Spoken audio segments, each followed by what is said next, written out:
In our last episode, we told the story of a young man living in sin who gave his life to Jesus Christ and was changed completely. He became a pastor in England, and today we finish the story of the life of George Müller.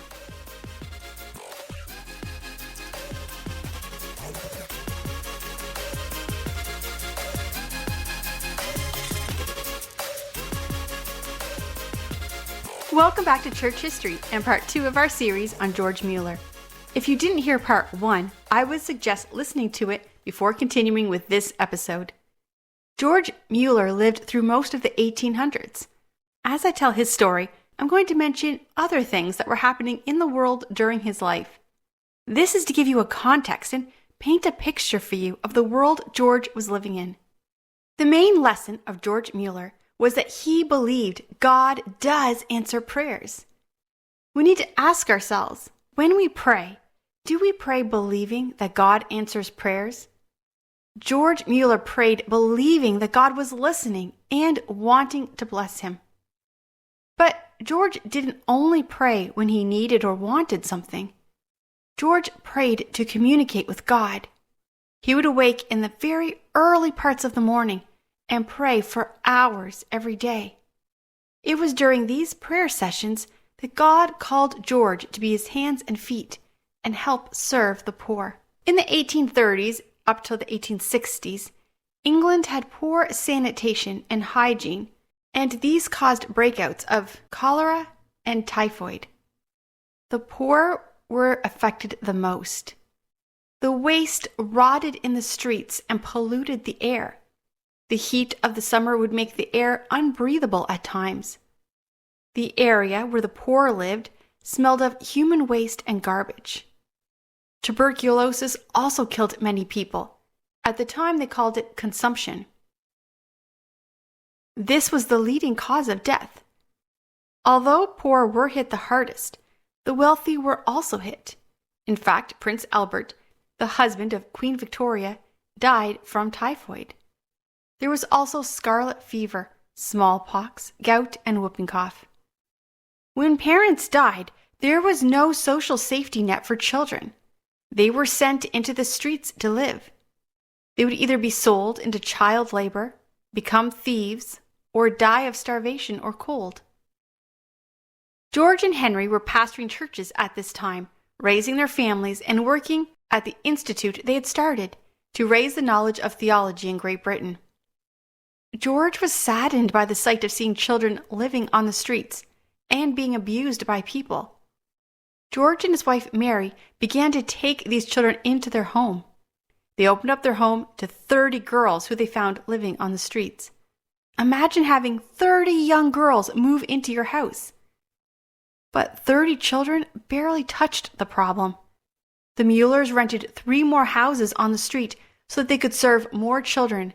One home was for babies, one home for boys, and it didn't take long until the couple was caring for 130 children. To get an idea of what the world was like for these children, we can see a picture in a famous series that was published in this year.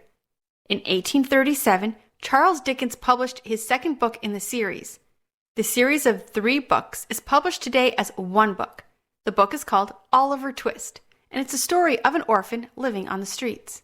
We can see in this book what it was like for the houses that did care for the orphans and what it was like to have life on the streets. That is the world George Müller lived in, and it was the world he was trying to change. They had other people who saw their vision and moved into the homes to help them raise the children. They made sure the children had a good education, proper food, and good hygiene. 8 years later, they realized they could not continue. Imagine you lived in a quiet neighborhood, and a young couple moves onto your street. He's a pastor. That seems pretty good. Then suddenly, the pastor has 30 extra children. Then he rents 3 extra homes, and you have an extra 130 children living on your street. The neighbor started to complain, and that is understandable. The noise was intense, but there was also the problem of human waste, and this was actually a serious concern. Müller listened to the complaints, and he agreed with the other families living on the street. This was not going to be able to continue. But sending his 130 children into the streets, that wasn't a solution either. George did what he always did when he had a problem. He prayed. God led him to a property at Ashley Down in Bristol. He began to pray for money to build a large home. He refused to purchase even one single item unless he had the money. God sent in the money by people feeling called by God to send Müller money. Soon he had built a home that would house 300 children. The house had its own laundry area, its own school, and dining facility. As soon as the home opened, it was full, and there was a waiting list with more children who wanted to come. The year was 1849. One morning, George went to the kitchen to find there was no food, not one single piece of food to feed the children who would be coming to the table for breakfast in just a few minutes. George waited until all the children were sitting at the table. Then he thanked God for providing the food for them. As he was praying, there was a knock at the door. A baker was standing at the door with a cart full of bread. The baker announced he'd been told by God to wake up early and make bread for the children. George brought the bread into the home, and as it was being passed out to the children, there was another knock at the door. A milkman stood at the door. His cart had broken down right in front of the house. He told George all the milk would end up going bad if he kept it in his cart until his cart was fixed. He asked George if he wanted to just have the milk. All 300 children had bread and milk for breakfast. George used this opportunity to not only teach the children that God answers prayer, but also to teach his church congregation. Remember, this entire time he was caring for orphans, he was still pastoring his church and working at his Institute for Theology. George wrote this in his journal. The first and primary object of the work was, and still is, that God might be magnified by the fact that the orphans under my care are provided with all they need only by prayer and faith, without anyone being asked by me or by fellow laborers, whereby it may be seen that God is faithful still and hears prayers still. As a side note, this was the same year as the California Gold Rush. Do you love learning about church history and love this podcast? This podcast is being turned into a book series, and the first book is now available for sale. You can find the link in the show notes. And now, back to our episode. 5 years later, in 1854, George Müller started building the second house on the land. It was finished in 1857. It was during the time of the building of the second house that Florence Nightingale was given permission to reform the hospitals of Britain, and things began to change in the country. A year later, Müller's 2 homes were overfull, and they started building a third house. While the house was being built, Charles Darwin published his book, The Origin of Species by Means of Natural Selection, or The Preservation of Favored Races in the Struggle for Life. This was a very racist book that pushed for eugenics and would be used by people as scientific reason to kill poor people, disabled people, Black people, and Aboriginal people. We did an episode in the life of Charles Darwin that you can go back and listen to. During this time, Abraham Lincoln was elected as President of the United States, and George Müller was building more homes for orphans. By 1862, the third house was finished. He was now raising 1,150 children.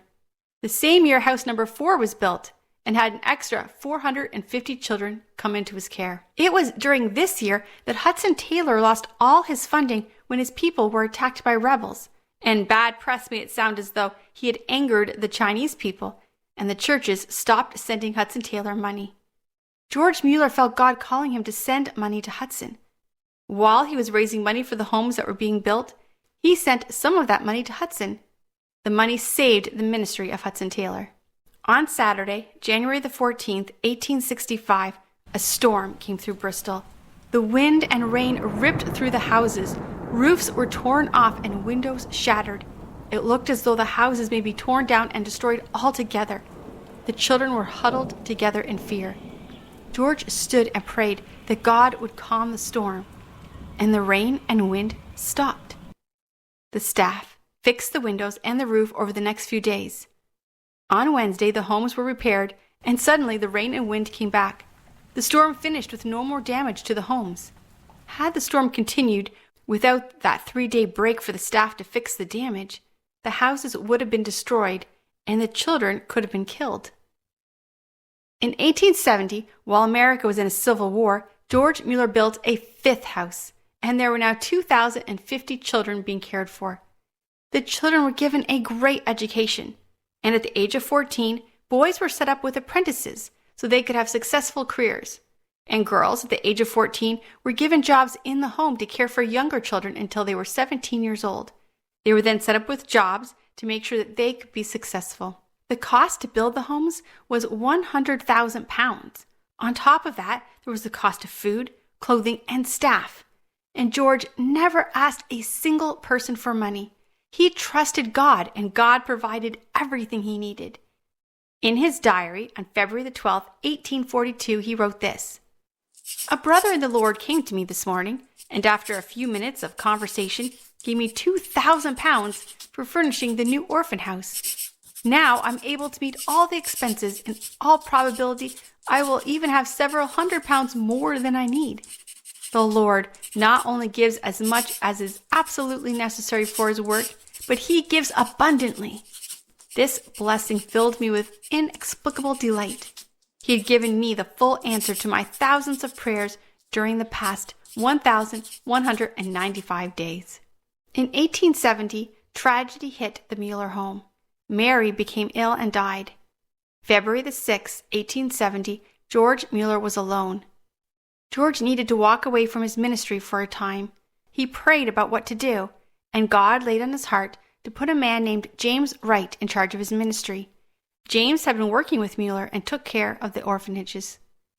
For 1 year, George Müller gave himself time to grieve and spend time healing with God, and God did bring healing. A year later, in 1872, there was 2 marriages. He had left a man named James Wright in charge of his orphanages, and James had been working alongside George's daughter, Lydia. The two had fallen in love and were married. Lydia carried on with her father's mission, and James and Lydia would take the 5 houses and continue to serve the orphans of England. George also met a woman named Susanna. They were also married that year. When they had been married for 5 years in 1876, Mary Slessor left for Africa. We told her story in a past episode. Mark Twain published Tom Sawyer, and Alexander Graham Bell patented the telephone. The world was changing. Now, in his 70s, God called George and Susanna into one more ministry. They would travel the world, preaching, teaching, and helping Christians see the importance of caring for the vulnerable. George and Susanna traveled for 17 years.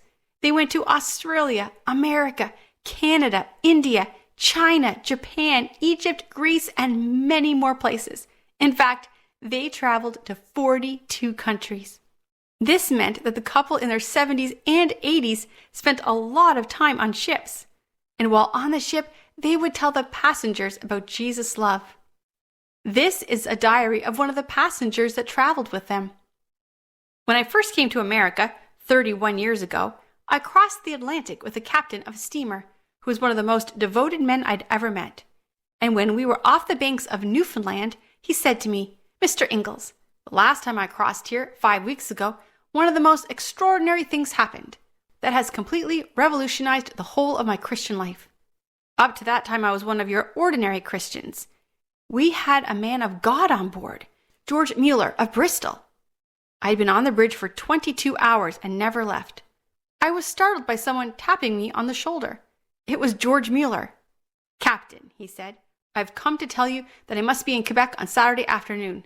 This was Wednesday. 'It's impossible,' I said. 'Very well, if your ship can't take me, God will find other means to get me.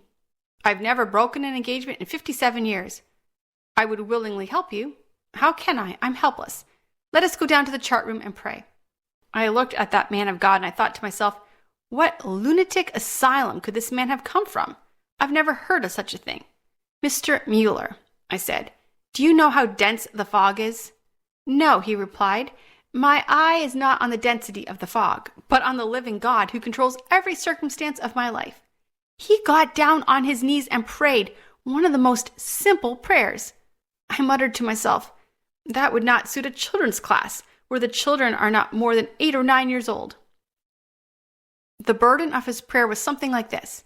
'O Lord, If it is consistent with thy will, please remove this fog in 5 minutes. Thou knowest the engagement thou didst make for me in Quebec on Saturday. I believe it is thy will. When he finished, I was going to pray, but he put his hand on my shoulders and told me not to pray. First, you do not believe he will. And second, I believe he has, and there is no need whatsoever for you to pray about it. I looked at him, and George Müller said this, Captain, I have known my Lord for 57 years, and there has never been a single day that I failed to gain an audience with the king. Get up, Captain, open the door, and you will find the fog is gone. I got up, and the fog was gone. You tell that to some people of a scientific turn-off mind, and they will say, that is not according to natural law. No, it's according to spiritual laws. The God with whom we have to do is omnipotent. Hold on to God's omnipotence. Ask believingly. On Saturday afternoon, I may add, George Müller was there on time. This was written by a man named Charles Ingalls. The couple traveled more than 200,000 miles, and because George spoke so many different languages, he could preach everywhere.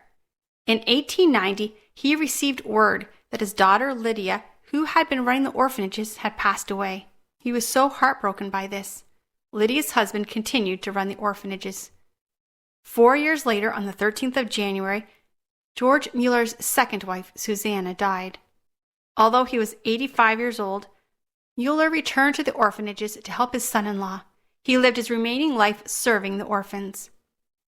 George Müller was born in 1805, and at the age of 93, on March the 10th, 1898, George Müller passed away in the Orphan House number 3.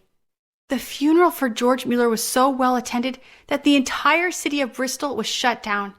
The funeral procession was so long that no street was able to be used.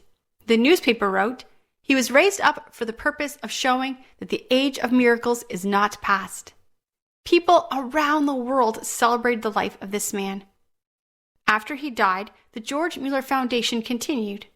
On March the 1st, 2009, the name was changed to George Müller Charitable Trust, and it's still active today. And they still never ask for money. They only pray and wait for God to lead others to donate to them. The charity still works with the churches in Bristol, where George had led his church for so many years. And the charity still works with children who need extra help.